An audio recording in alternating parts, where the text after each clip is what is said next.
Please, thank you for this unsolicited testimonial.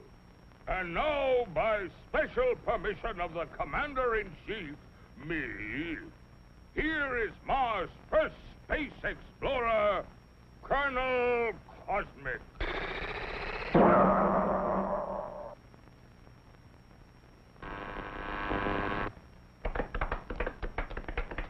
I can't tell you how happy I am to see your smiling faces once more.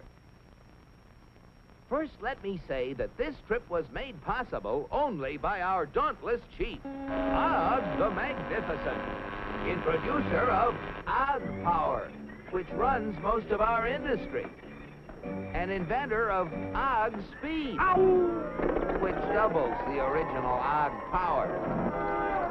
A short time ago, the master was having trouble with the state limousine. He had, of course, developed the explosive charge.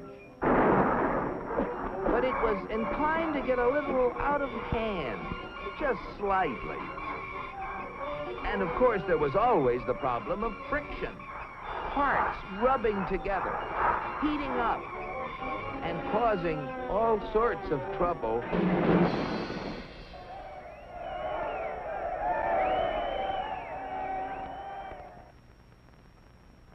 But our leader was undaunted. He immediately ordered our first expedition into space to bring back the secret of how other planets got their state limousines to run smoothly. The target was picked with painstaking scientific accuracy. Destination, Earth. You all know with what eagerness I volunteered for the mission, and with what confidence I took off.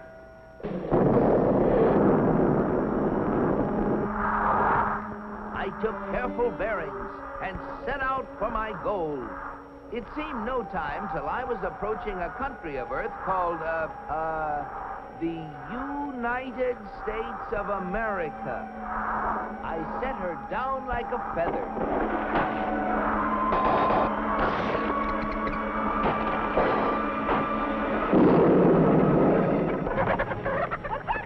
What's all the racket?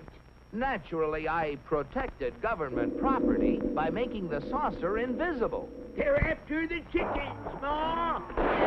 And though the natives showed great interest in me, I decided to make myself invisible too. Seeing moving lights in the distance, I headed for them. What phenomenal luck! I had landed close to what seemed to be an endless procession of state limousines. They moved quickly, and yet with fantastic smoothness. I just had to get a closer look at one of those Earthmobiles.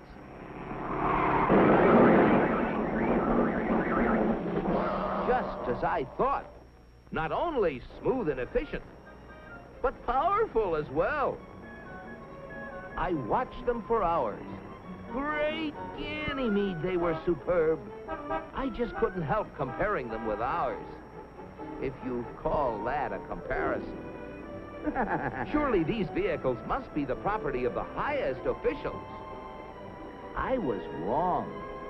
It seems that almost everybody in this country has one of those, they call them automobiles.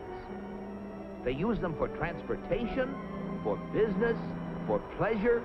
They use them for all sorts of things. I found that these vehicles gather at places called service stations, where they are fed, lubricated, that's how they beat friction, and given the finest care. The source of their nourishment was something called petroleum. A power source like that must be a highly prized state secret. I had to find out about it. Perhaps the secret lay within this government archives building. It was heavily guarded, but casting discretion to the winds, I walked boldly inside.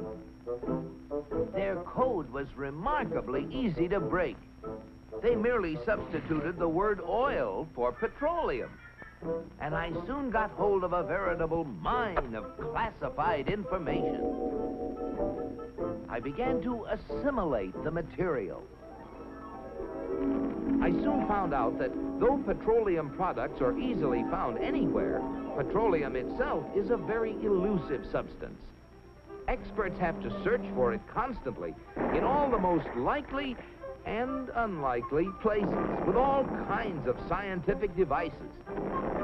When they figure they found a good spot, they drill a hole in the ground called an oil well, for almost all oil lies far beneath the surface of the earth. These wells go down thousands of feet and cost a lot of money to drill. But that's no guarantee that they're going to find oil. Matter of fact, in exploratory drilling, only 1 well in 9 finds any oil at all. Only 1 in 44 recovers enough oil to pay for itself. And only 1 in almost 1,000 makes a major discovery. Pretty big odds. Yet America's proved reserves, the oil supplies still underground, have kept increasing steadily. I couldn't imagine how this ever-increasing supply of oil was achieved until I found out that there's not just 1, but thousands of oil companies, all competing with each other to discover and develop new sources of oil. For believe it or not, in the USA, anyone who is willing to risk it can drill for oil. But oil discovery is only part of the story. Once they get oil out of the ground, it has to be moved through pipelines, on ships, or in tank cars, to fantastic processing plants called refineries. Crude oil goes in, and great Jupiter, the things that come out. Gasoline, for example, the most efficient mobile power source on Earth. That was the stuff that powered all those cars and trucks. And asphalt, which makes smooth, durable roads. It seems that oil not only runs cars, it even gives them something to run on. Another oil product is the diesel fuel, which runs giant trains across the nation. In winter, fuel oil made from petroleum brings warmth and comfort to millions of homes. And still other fuels help defend America's shores and skies. From refineries also come the lubricating oils and greases that keep the wheels turning in America. But that still isn't all. Crude oil, like everything else, is made up of billions of tiny molecules. And using the magic of research, oil companies compete with each other in taking the petroleum molecule apart and rearranging it into, well, you name it. Fabrics, toothbrushes, tires, insecticides, cosmetics, weed killers.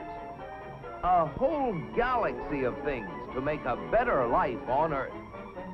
And you know, it isn't just oil companies that try to outdo each other, competing for the customer's dollar.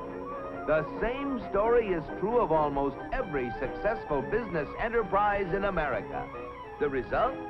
A higher standard of living in the USA than in any other country on the whole planet. At last, the secret was mine. And now, to get proof of my discovery, smuggled past the border guards. In spite of my infinite precautions, one of them became suspicious and gave the alarm. Come back for the eggs, did you? Yeah! And so, with the fond farewells of the natives ringing in my ears, I took off once again for Mars. My landing was a little bumpy, but I saved my precious cargo. Yes, I brought the secrets back with me, and here they are. The big secret is, of course, oil, which has brought a better life to all the people in the USA. But the key to making oil work for everybody is competition. Fellow Martians, I thank you. Very interesting, Colonel. Oil, huh? Sounds splendid. But that, what was it? Competition. Not our kind of thing at all. Why, competition is downright un-Martian. Oil. We'll have oil for everybody. That's what we need. Oh, boy, oil.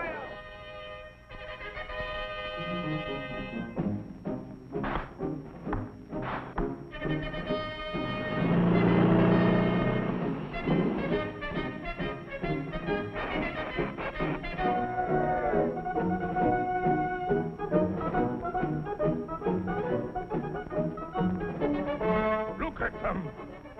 You know what this means, Cosmic? You bet I do, Og. It means that you're through. So why don't you get lost? Yes, the real secret is not only a great source of energy, but also the freedom to make it work for everybody. And if you have both of these things, any goal is possible. It's Destination Unlimited.